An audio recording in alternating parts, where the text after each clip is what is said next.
परम सत्कार योग प्यारी सात संगत जी, प्यार और सत्कार से कहना धन निरंकार जी। सात संगत जी, सतगुरु माता सुदीक्षा जी महाराज ने अपने विचारों द्वारा हमें समझाया है कि मुक्ति का असली अर्थ क्या है।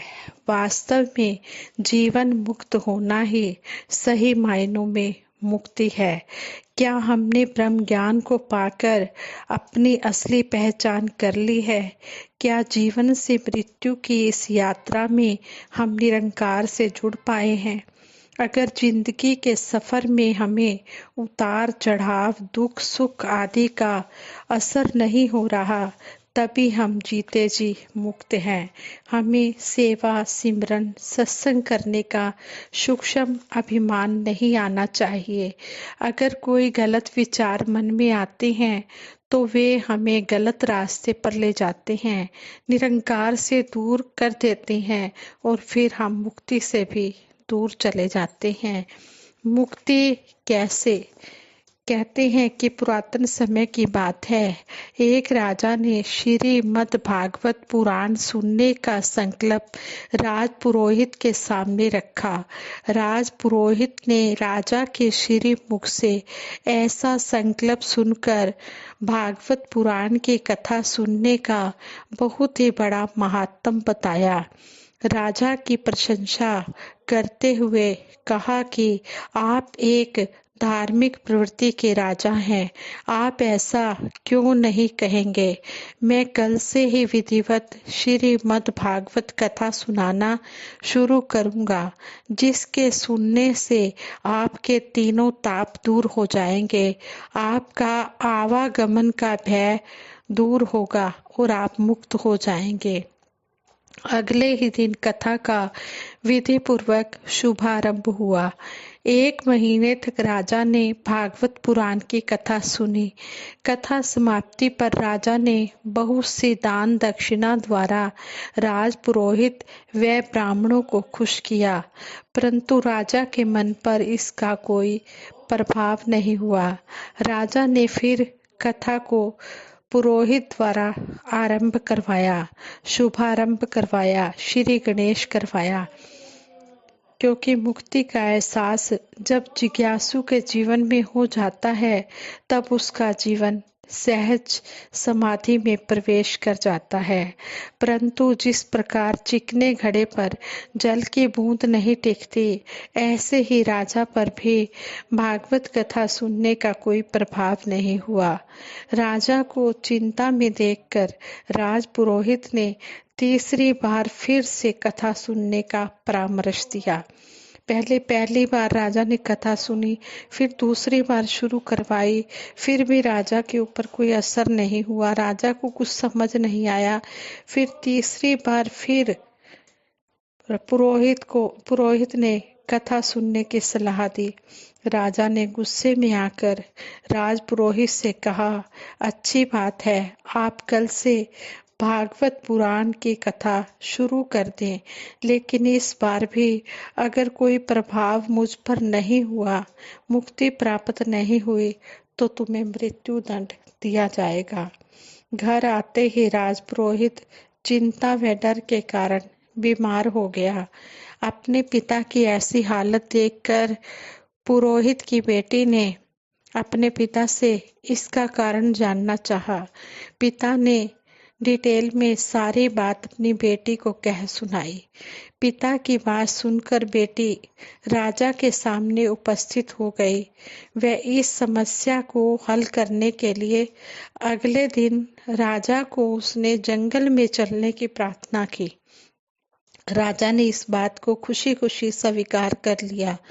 योजना के अनुसार राजा, राजपुरोहित व पुरोहित की बेटी तीनों जंगल में उपस्थित थे। लड़की ने राजा व पिता दोनों को थोड़ी थोड़ी दूरी पर पेड़ से बांध दिया। दोनों अलग अलग पेड़ से बंधे एक दूसरे की बातें सुन सकते थे। तब लड़की ने राजा से कहा कि आप मेरे पिताजी को खोल दें। राजा कहने लगा, बेटी, यह कैसे संभव है जबकि मैं स्वयं बंधन में हूँ? लड़की ने कहा, आप राजा होकर मेरे पिता को बंधन मुक्त नहीं कर सकते, तब मेरे पिता आपके बंधनों को कैसे खोल सकते हैं। राजा ने कहा, निस्संदेह मैं नहीं खोल सकता। तब लड़की ने कहा, राजा साहब, ठीक इसी प्रकार जब मेरे पिता स्वयं ही मुक्त नहीं हैं, तो ये आपको कैसे मुक्त कर सकते हैं। स्वयं मुक्त ही दूसरे को बंधन रहित कर सकता है, दूसरे को मुक्त कर सकता है। ऐसा प्रकृति का विधान है। लड़की की इतनी अच्छी बातें सुनकर राजा को समझ आ गई। उसे अपनी भूल का एहसास हुआ। लड़की ने फिर कहा कि जीवन का उद्धार कथा सुनने व पढ़ने में नहीं, बल्कि उसमें जो लिखा गया है उसके अनुसार कर्म करने में है। ऐसा मुक्त आत्मा बन पाना साकार सतगुरु की शरणागति से ही संभव है। श्रीमद् भागवत में भी बार बार यही संकेत मिलता है कि गुरु बिन भवनिधि तरई न कोई, जो बिरंची शंकर सम होई। गुरु तो सभी को धारण करना पड़ता है, चाहे वो भगवान शंकर जी के समान ही क्यों ना हो। भगवान श्री राम जी आए, भगवान श्री कृष्ण जी आए, श्री गुरु नानक देव जी महाराज से लेकर श्री गुरु गोविंद सिंह जी महाराज, सभी को, जितने भी गुरु पीर पैगंबर इस संसार में आए, सभी को गुरु की शरण लेनी पड़ी, तभी ये मुक्ति का रास्ता मिला। आज वक्त के सतगुरु माता सुदीक्षा जी महाराज भी सबको बंधन मुक्त करने के लिए, इस जीवन मुक्त करने के लिए, बंधनों से छुड़ाने के लिए, इस परम पिता परमात्मा को मिलाने के लिए आए हैं और सभी के लिए, सारे संसार के लिए आए हैं।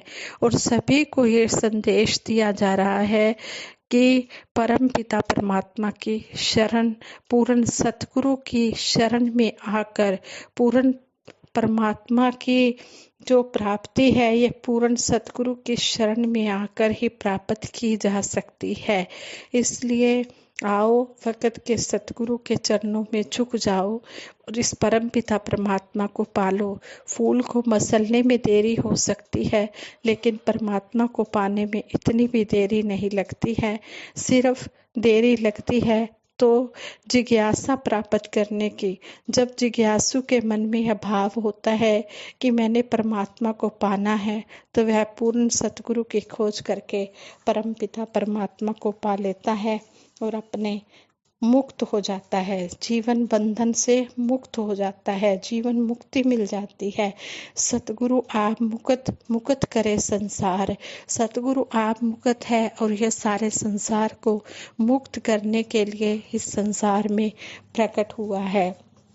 सतगुरु हमें भक्ति का रास्ता भी समझाते हैं कि भक्ति किस तरह करनी है। सतगुरु माता जी ने कहा, भक्ति कोई कुछ समय के लिए करने वाला काम नहीं है, बल्कि जीवन भर करने वाला काम है।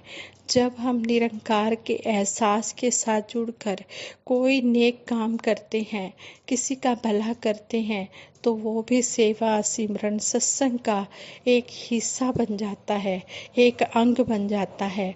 चाहे हम घर में काम कर रहे हों या किसी की मदद करके सेवा कर रहे हों, फिर हमारा जीवन सुंदर और भक्ति भरा बन जाता है।